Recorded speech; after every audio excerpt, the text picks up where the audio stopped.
A fines de 1957, la dictadura militar conocida como Revolución Libertadora decide llamar a elecciones presidenciales y fija como fecha el 23 de febrero del año siguiente. Para ese momento, el peronismo, partido político mayoritario de la República Argentina, se encuentra proscripto y su máximo líder, el teniente general Juan Domingo Perón, exiliado.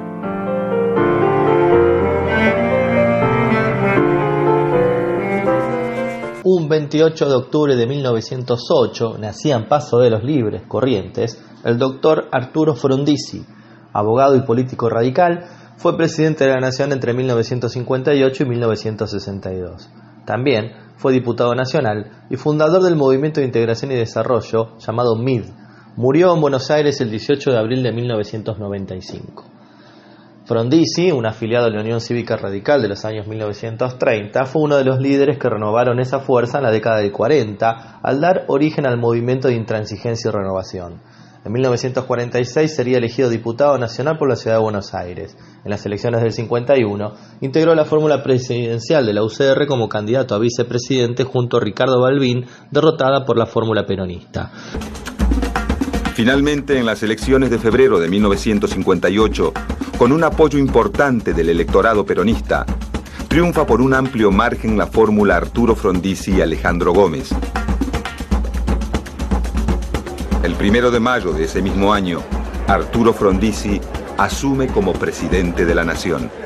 Durante la Revolución Libertadora, Frondizi lideró el sector del radicalismo que criticaba la dictadura contra el sector liderado por Balbín, más cercano a la misma, hecho que llevó a la división del partido de la formación de la Unión Cívica Radical Intransigente, la UCRI.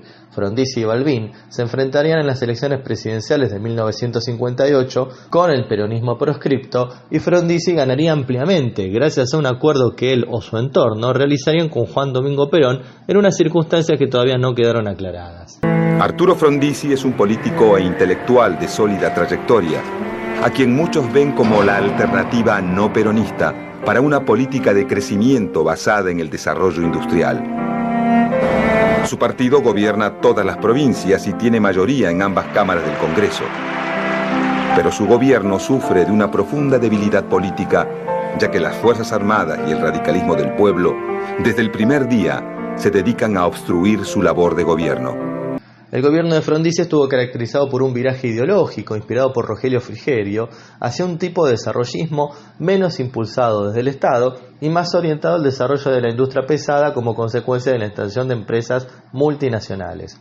Su política sociolaboral, petrolera y educativa tuvo picos de alta conflictividad, con grandes manifestaciones y huelgas del movimiento obrero y del movimiento estudiantil, así como numerosos atentados contra el gobierno con fines políticos en los que resultaron asesinados 17 civiles y militares. Frondizi aprobaría y ejecutaría el plan Conintes, que ponía a los manifestantes bajo la jurisdicción de los tribunales militares y prohibía las huelgas.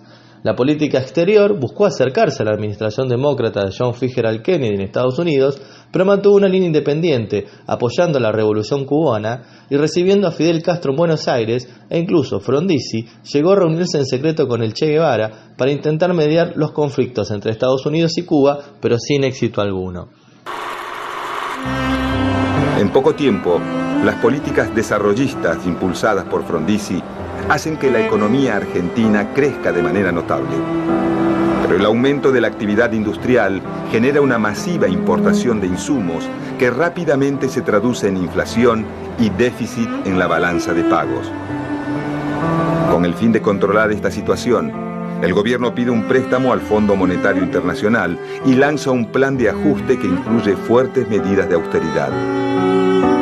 Pero los meses pasan y la crisis no cede. El gobierno de Frondizi sufrió grandes presiones del poder militar, que llegó a imponer los ministros de Economía liberales como Álvaro Alzogaray y Roberto Aleman, y el retiro de Frigerio como asesor del gobierno. Pese a ello, Frondizi pudo continuar con una línea desarrollista. No logró terminar su mandato presidencial, ya que fue derrocado por un golpe de Estado el 29 de marzo de 1962.